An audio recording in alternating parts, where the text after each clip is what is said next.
Chapter 11. The Case for the Prosecution. The trial of John Cavendish for the murder of his stepmother took place 2 months later. Of the intervening weeks I will say little, but my admiration and sympathy went out unfeignedly to Mary Cavendish. She ranged herself passionately on her husband's side, scorning the mere idea of his guilt, and fought for him tooth and nail. I expressed my admiration to Poirot, and he nodded thoughtfully. "Yes, she is one of those women who show at their best in adversity. It brings out all that is sweetest and truest in them. Her pride and her jealousy have—" "Jealousy?" I queried. "Oh, yes. Have you not realized that she is an unusually jealous woman? As I was saying, her pride and jealousy have been laid aside. She thinks of nothing but her husband and the terrible fate that is hanging over him." He spoke very feelingly, and I looked at him earnestly, remembering that last afternoon when he had been deliberating whether or no to speak. With his tenderness for a woman's happiness, I felt glad that the decision had been taken out of his hands. "Even now," I said, "I can hardly believe it. You see, up to the very last minute, I thought it was Lawrence." Poirot grinned. "I know you did." "But John, my old friend John." Every murderer is probably somebody's old friend," observed Poirot philosophically.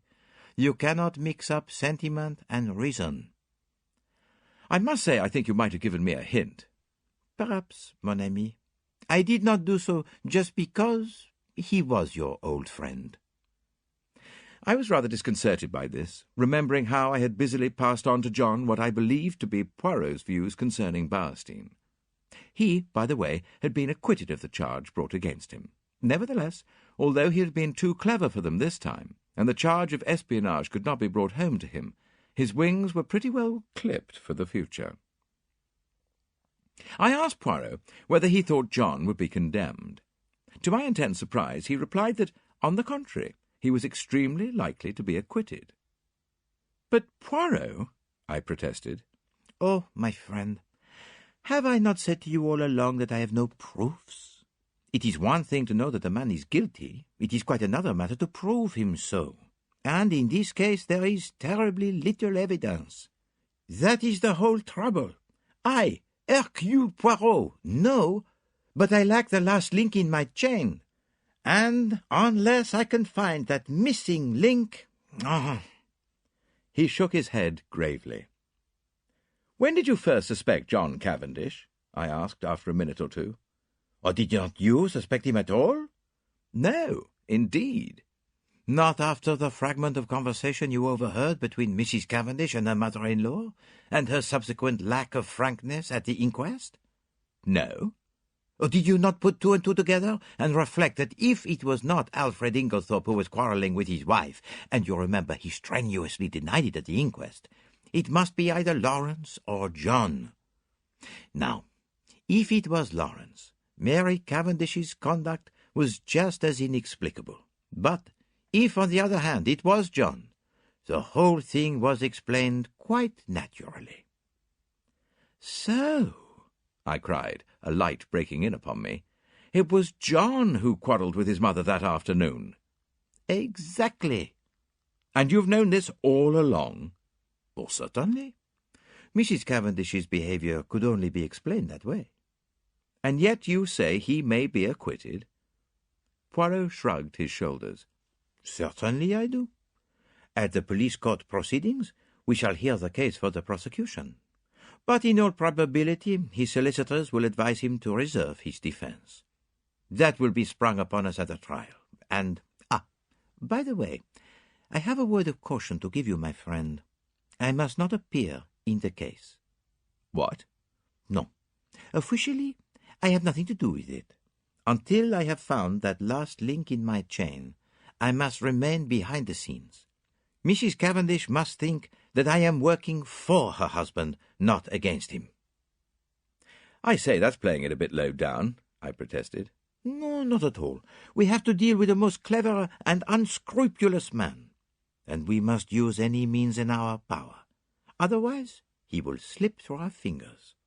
That is why I have been careful to remain in the background. All the discoveries have been made by Jap, and Jap will take all the credit. If I am called upon to give evidence at all," he smiled broadly, "it will probably be as a witness for the defense." I could hardly believe my ears. "It is quite en règle," continued Poirot. "Strangely enough, I can give evidence that will demolish one contention of the prosecution." "Which one?" "The one that relates to the destruction of the will. John Cavendish did not destroy that will." Poirot was a true prophet. I will not go into the details of the police court proceedings, as it involves many tiresome repetitions. I will merely state boldly that John Cavendish reserved his defence and was duly committed for trial. September found us all in London. Mary took a house in Kensington, Poirot being included in the family party. I myself had been given a job at the War Office, so was able to see them continually. As the weeks went by, the state of Poirot's nerves grew worse and worse. That last link he talked about was still lacking. Privately, I hoped it might remain so, for what happiness could there be for Mary if John were not acquitted? On September the 15th, John Cavendish appeared in the dock at the Old Bailey charged with the wilful murder of Emily Agnes Inglethorpe, and pleaded not guilty. Sir Ernest Heavyweather, the famous K.C., had been engaged to defend him. Mr. Phillips, K.C., opened the case for the Crown. The murder, he said, was a most premeditated and cold-blooded one. It was neither more nor less than the deliberate poisoning of a fond and trusting woman by the stepson to whom she had been more than a mother. Ever since his boyhood she had supported him. He and his wife had lived at Styles Court in every luxury, surrounded by her care and attention. She had been their kind and generous benefactress. He proposed to call witnesses to show how the prisoner, a profligate and spendthrift, had been at the end of his financial tether, and had also been carrying on an intrigue with a certain Mrs. Raikes, a neighbouring farmer's wife.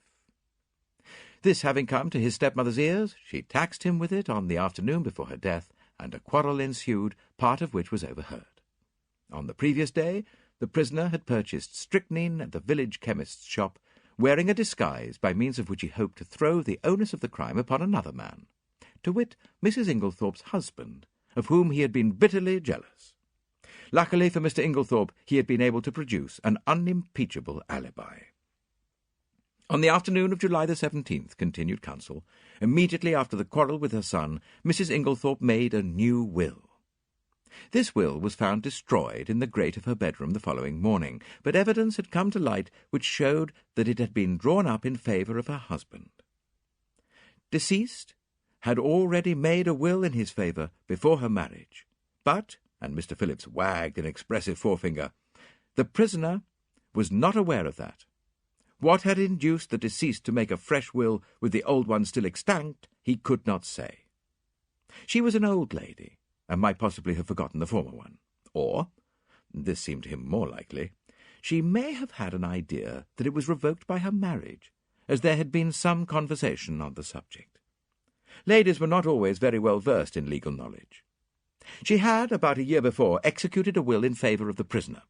He would call evidence to show that it was the prisoner who ultimately handed his stepmother her coffee on that fatal night. Later, in the evening, he had sought admission to her room, on which occasion, no doubt, he found an opportunity of destroying the will which, as far as he knew, would render the one in his favour valid. The prisoner had been arrested in consequence of the discovery, in his room, by Detective Inspector Japp, a most brilliant officer, of the identical phial of strychnine which had been sold at the village chemist's to the supposed Mr. Inglethorpe on the day before the murder. It would be for the jury to decide whether or no these damning facts constituted an overwhelming proof of the prisoner's guilt. And, subtly implying that a jury which did not so decide was quite unthinkable, Mr. Phillips sat down and wiped his forehead. The first witnesses for the prosecution were mostly those who had been called at the inquest, the medical evidence being again taken first. Sir Ernest Heavyweather, who was famous all over England for the unscrupulous manner in which he bullied witnesses, only asked 2 questions. "I take it, Dr. Bowerstein, that strychnine as a drug acts quickly?" "Yes."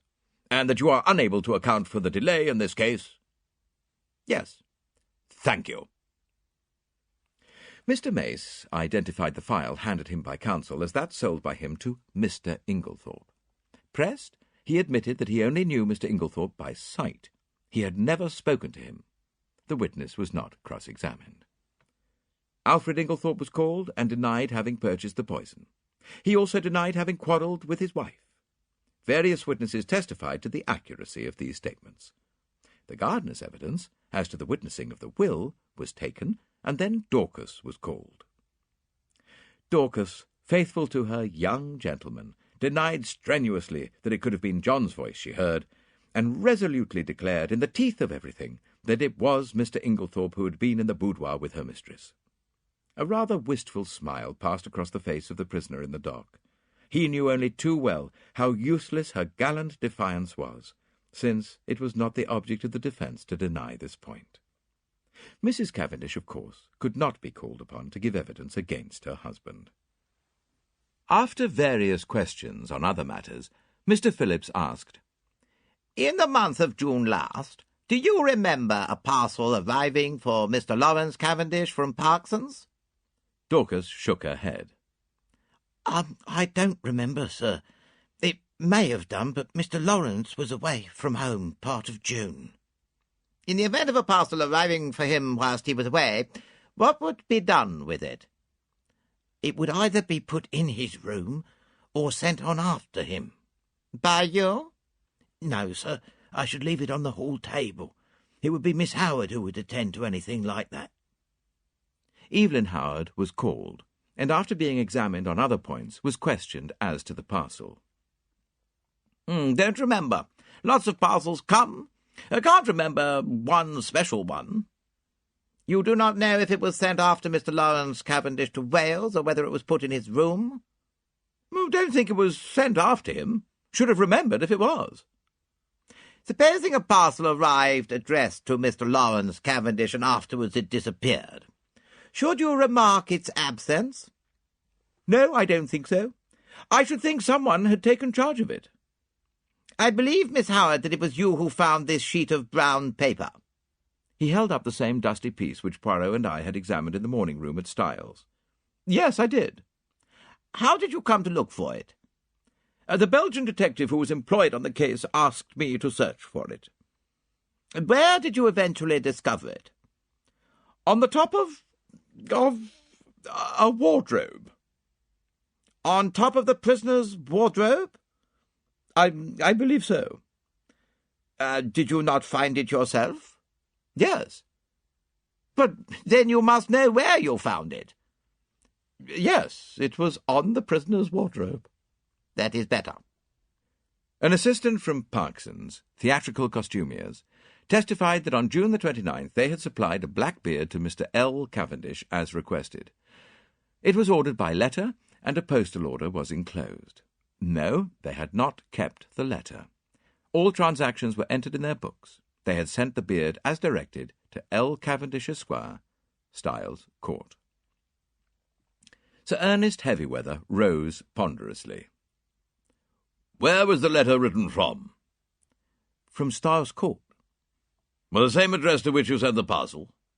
"Yes." "And the letter came from there?" "Yes."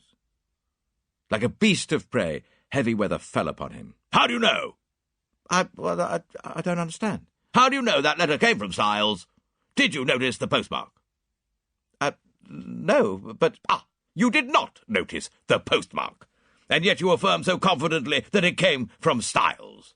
It might, in fact, have been any postmark." Yes." "In fact, the letter, though written on stamped notepaper, might have been posted from anywhere, from Wales, for instance." The witness admitted that such might be the case, and Sir Ernest signified that he was satisfied. Elizabeth Wells, second housemaid at Styles, stated that after she had gone to bed she remembered that she had bolted the front door instead of leaving it on the latch as Mr. Inglethorpe had requested. She had accordingly gone downstairs again to rectify her error. Hearing a slight noise in the west wing, she had peeped along the passage and had seen Mr. John Cavendish knocking at Mrs. Inglethorpe's door. Sir Ernest Heavyweather made short work of her, and under his unmerciful bullying she contradicted herself hopelessly, and Sir Ernest sat down again with a satisfied smile on his face. With the evidence of Annie, as to the candle grease on the floor, and as to seeing the prisoner take the coffee into the boudoir, the proceedings were adjourned until the following day.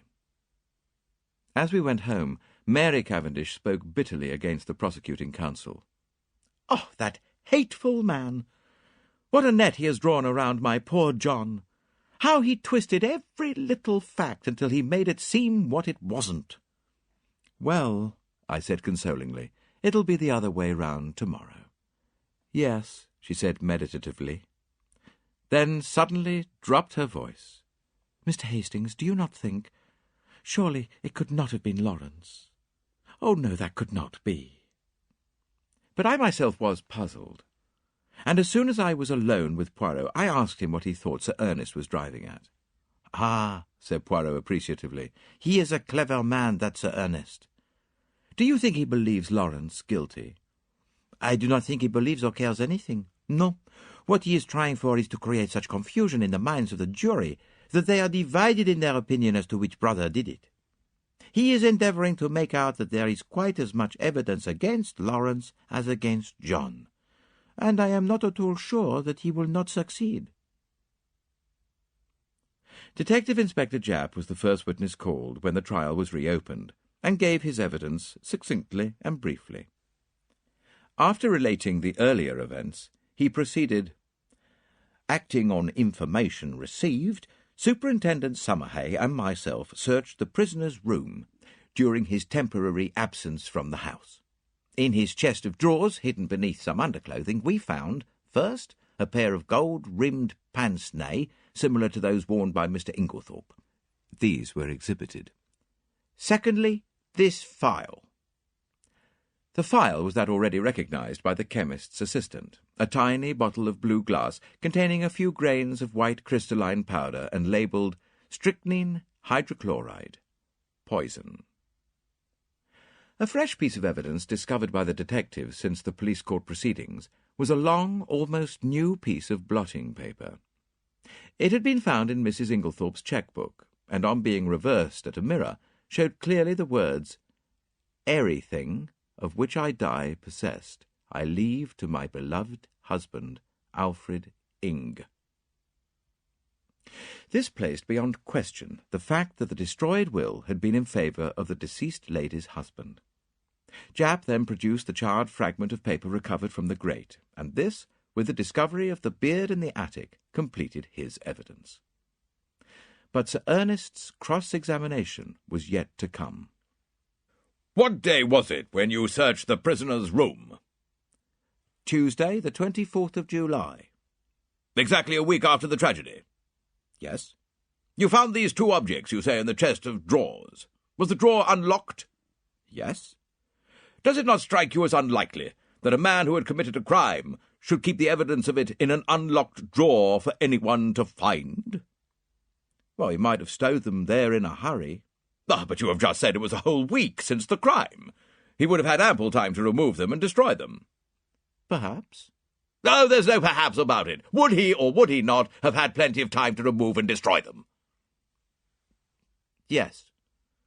"Was the pile of underclothes under which the things were hidden heavy or light?" "Heavyish." "In other words, it was winter underclothing. Obviously the prisoner would not be likely to go to that drawer." "Perhaps not." "Kindly answer my question. Would the prisoner, in the hottest week of a hot summer, be likely to go to a drawer containing winter underclothing? Yes or no?" "No." "In that case, is it not possible that the articles in question might have been put there by a third person, and that the prisoner was quite unaware of their presence?" "Well, I should not think it likely." "But it is possible." "Yes." "That is all." More evidence followed. evidence as to the financial difficulties in which the prisoner had found himself at the end of July, evidence as to his intrigue with Mrs. Raikes. Poor Mary. That must have been bitter hearing for a woman of her pride. Evelyn Howard had been right in her facts, that her animosity against Alfred Inglethorpe had caused her to jump to the conclusion that he was the person concerned. Lawrence Cavendish was then put into the box. In a low voice, in answer to Mr. Phillip's questions, he denied having ordered anything from Parkson's in June. In fact, on June the 29th, he had been staying away in Wales. Instantly, Sir Ernest's chin was shooting pugnaciously forward. "You deny having ordered a Blackbeard from Parkson's on June the 29th? "I do." "Ah! In the event of anything happening to your brother, who will inherit Styles Court?" The brutality of the question called a flush to Lawrence's pale face. The judge gave vent to a faint murmur of disapprobation, and the prisoner in the dock leant forward angrily. Heavyweather cared nothing for his client's anger. "Answer my question, if you please." "I suppose," said Lawrence quietly, "that I should." "What do you mean by you suppose? Your brother has no children. You would inherit it, wouldn't you?" "Yes." "Ah, that's better," said Heavyweather with ferocious geniality. "And you'd inherit a good slice of money too, wouldn't you?" Really, Sir Ernest," protested the judge, "these questions are not relevant." Sir Ernest bowed, and having shot his arrow, proceeded. "On Tuesday, the 17th of July, you went, I believe, with another guest to visit the dispensary at the Red Cross Hospital in Tadminster?" "Yes." "Did you, while you happened to be alone for a few seconds, unlock the poison cupboard and examine some of the bottles?" I may have done so." "I put it to you that you did do so." "Yes." Sir Ernest fairly shot the next question at him. "Did you examine one bottle in particular?" "No, I don't think so." "Be careful, Mr. Cavendish. I'm referring to a little bottle of hydrochloride of strychnine." Lawrence was turning a sickly greenish colour. "No, I'm sure I didn't." "Then how do you account for the fact that you left the unmistakable impress of your fingerprints on it?" The bullying manner was highly efficacious with a nervous disposition. I suppose I must have taken up the bottle." "I suppose so too. Did you abstract any of the contents of the bottle?" "Certainly not." "Then why did you take it up?" "I once studied to be a doctor. Such things naturally interest me." "Ah, so poisons naturally interest you, do they? Still, you waited to be alone before gratifying that interest of yours?" "That was pure chance. If the others had been there, I should have done just the same." "Still, as it happens, the others were not there." "No, but In fact, during the whole afternoon, you were only alone for a couple of minutes, and it happened, I say it happened, to be during those 2 minutes that you displayed your natural interest in hydrochloride of strychnine." Lawrence stammered pitiably. I... With a satisfied and expressive countenance, Sir Ernest observed, "I have nothing more to ask you, Mr. Cavendish." This bit of cross-examination had caused great excitement in court. The heads of the many fashionably attired women present were busily laid together, and their whispers became so loud that the judge angrily threatened to have the court cleared if there was not immediate silence. There was little more evidence. The handwriting experts were called upon for their opinion of the signature of Alfred Inglethorpe in the chemist's poison register. They all declared unanimously that it was certainly not his handwriting, and gave it as their view that it might be that of the prisoner disguised. Cross-examined, they admitted that it might be the prisoner's handwriting cleverly counterfeited. Sir Ernest Heavyweather's speech in opening the case for the defence was not a long one, but it was backed by the full force of his emphatic manner. Never, he said, in the course of his long experience, had he known a charge of murder to rest on slighter evidence. Not only was it entirely circumstantial, but the greater part of it was practically unproved. Let them take the testimony they had heard and sift it impartially. The strychnine had been found in a drawer in the prisoner's room. That drawer was an unlocked one, as he had pointed out, and he submitted that there was no evidence to prove that it was the prisoner who had concealed the poison there. It was, in fact, a wicked and malicious attempt on the part of some third person to fix the crime on the prisoner. The prosecution had been unable to produce a shred of evidence in support of their contention that it was the prisoner who ordered the Blackbeard from Parkson's. The quarrel which had taken place between the prisoner and his stepmother was freely admitted, but both it and his financial embarrassments had been grossly exaggerated. His learned friend, Sir Ernest nodded carelessly at Mr. Phillips, had stated that if the prisoner were an innocent man, he would have come forward at the inquest to explain that it was he, and not Mr. Inglethorpe, who had been the participator in the quarrel. He thought the facts had been misrepresented. What had actually occurred was this.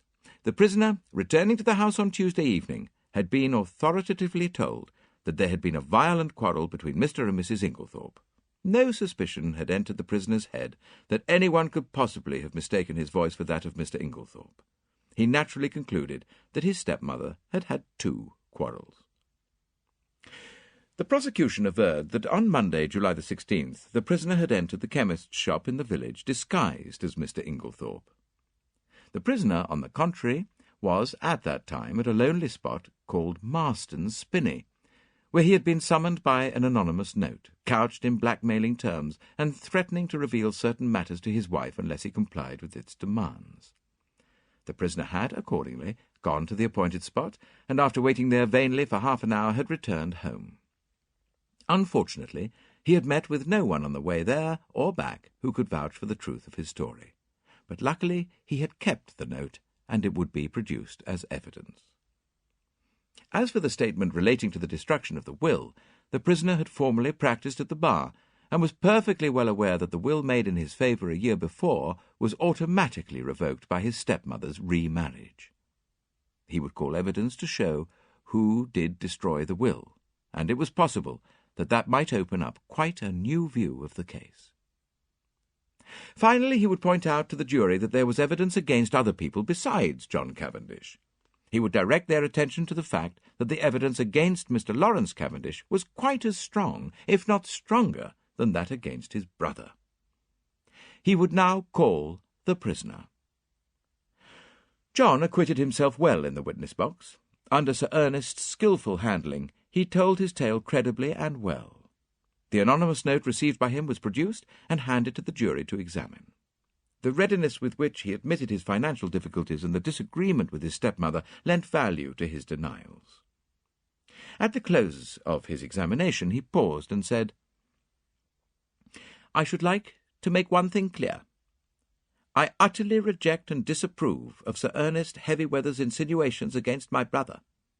My brother, I am convinced, had no more to do with the crime than I have." Sir Ernest merely smiled, and noted with a sharp eye that John's protest had produced a very favourable impression on the jury. Then the cross-examination began. "I understand you to say that it never entered your head that the witnesses at the inquest could possibly have mistaken your voice for that of Mr. Inglethorpe. Is that not very surprising?" No, I don't think so. I was told there'd been a quarrel between my mother and Mr. Inglethorpe, and it never occurred to me that such was not really the case." "Well, not when the servant Dorcas repeated certain fragments of the conversation, fragments which you must have recognized?" "I did not recognize them." "Your memory must be unusually short." "No, but we were both angry, and I think said more than we meant. I paid very little attention to my mother's actual words." Mr. Phillips's incredulous sniff was a triumph of forensic skill. He passed on to the subject of the note. "You have produced this note very opportunely. Tell me, is there nothing familiar about the handwriting of it?" "Not that I know of." "Do you think that it bears a marked resemblance to your own handwriting, carelessly disguised?"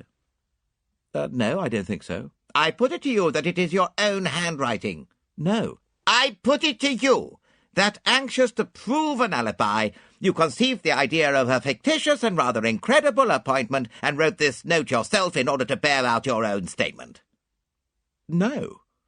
Is it not a fact that at the time you claim to have been waiting about at a solitary and unfrequented spot, you were really in the chemist's shop in Style St. Mary, where you purchased strychnine in the name of Alfred Inglethorpe?